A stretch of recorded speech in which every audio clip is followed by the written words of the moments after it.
Tash ti lejojmë shokët e pejgamberit alayhis salam të na tregojnë se si ka qenë morali i tij me ata. Enesi radiallahu anhu, i cili e ka shërbyer pejgamberin alayhis salam me vite të tëra, thot: e kam shërbyer të dërguarin e Allahut 10 vite me radhë. Dhe morali i njeriut tregohet, morali i vërtet i njeriut tregohet me ata njerëz të cilët janë në shërbimin e tij dhe të cilët kalojnë një kohë të gjatë me të. Ata e shohin fytyrën e vërtet të një njeriut. Nuk ka mundësi që një njeri që shihet me dikënd vetëm gjysmë ore brenda ditës ta di se si është fytyra e vërtet e tij. Ata të cilët rrinë me të një kohë të gjatë, ata e dinë se si është me të vërtet morali i tij. Andaj Enesi radiallahu anhu, i cili e ka shërbyer pejgamberin alayhis salam 10 vite me radhë, po tregon se si ishte morali i pejgamberit sallallahu alaihi wasallam. Duke thënë, e kam shërbyer të dërguarin e Allahut 10 vite me radhë. Asnjëherë nuk më ka ofenduar. Paramendo, e ka shërbyer 10 vite me radhë, asnjëherë nuk e ka ofenduar.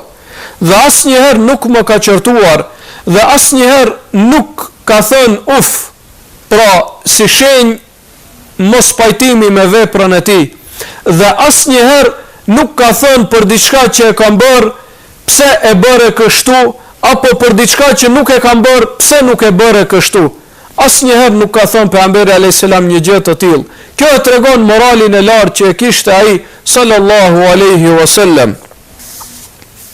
Abdullah ibn Amr ibn Asi radiallahu anhu tregon dhe thot: pasi e pranova islamin, nuk ka ndodhur që ta takoj ndonjëherë pejgamberin alayhis salam në rrugë, e që ai mos më takoj me fytyrë të buzëqeshur, më pritte në mënyrën që është më e mira pra. Kështu thot Abdullah ibn Amr ibn Asi radiallahu anhu. Një beduin janë ata të cilët pra, siç e kemi përmendur, jetojnë me shkretir, nuk kanë ndonjë vendbanim të përhershëm, po e kanë tendën e tyre dhe zhvendosen prej këtij vendi në atë vend.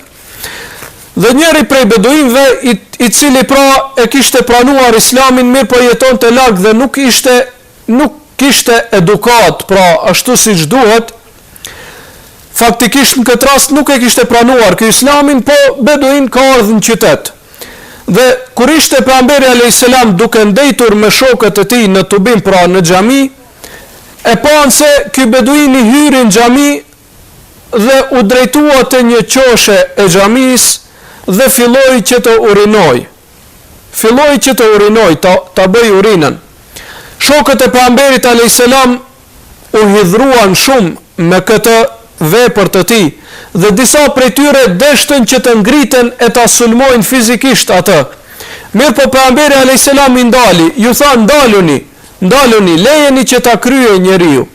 Pasi që e kryej ai urinimin, e urdhroi njërin prej shokëve dhe i tha: merre një kofë të madhe me ujë dhe hidhe pra mbi vendin ku ai ka urinuar. Pastaj e thiri atë njeri dhe i tha: eja këtu. I tha: o ti njeri, kjo është xhami, nuk lejohet që në këtë vend të urinosh. Ne këtë vend e shfrytëzojmë për t'i bërë ibadet Allahut dhe për ta madhruar atë, për ta mësuar fen tonë dhe për ta lexuar Kur'anin famlart. Andaj nuk nuk ka hije kjo vepër që e bëre ti pra në këtë vend.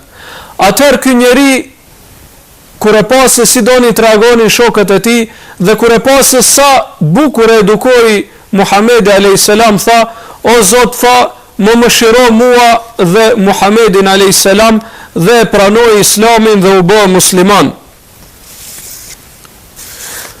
Një beduin tjetër, dhe është interesante se beduinët janë karakterizuar pra me ashpërsinë e tyre. Një beduin tjetër erdhi tek pejgamberi alayhis salam për të lypur dhe e kapi për shpinë aqsa ja skuqi qafën e tij.